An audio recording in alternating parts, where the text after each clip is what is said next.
जी sir, मैंने उन्हें गिरफ्तार नहीं किया बल्कि उनकी हिफाजत की वजह से उठा के लाया। सर मुझे सारी बात का इल्म है, असल मामला क्या है। सरदार साहब का बेटा बहुत गुस्से में था, इन्हें नुकसान ही पहुंचा सकता था। सर उनके साथ साथ आपके बेटे ने शोर शराबा डाला और कहने लगा मैं उनके साथ शामिल हूँ। सर मेरे इर्द गिर्द उसके बंदे मौजूद थे और सब कुछ सुन रहे थे। सर इसका वहां रहना खतरनाक हो सकता था, इसलिए इसको भी उठाकर साथ लिया। ना ही अभी तक कोई पर्चा काटा है और ना ही कोई एफआईआर लिखी है। सर आप हुक्म करें, जो आपके लिए बेहतर हो वही मेरे लिए।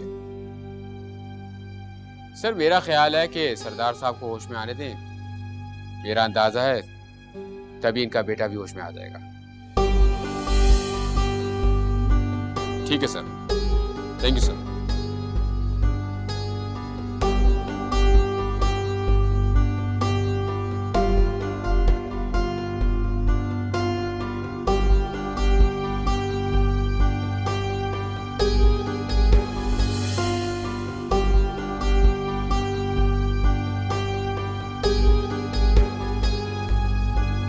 चलो,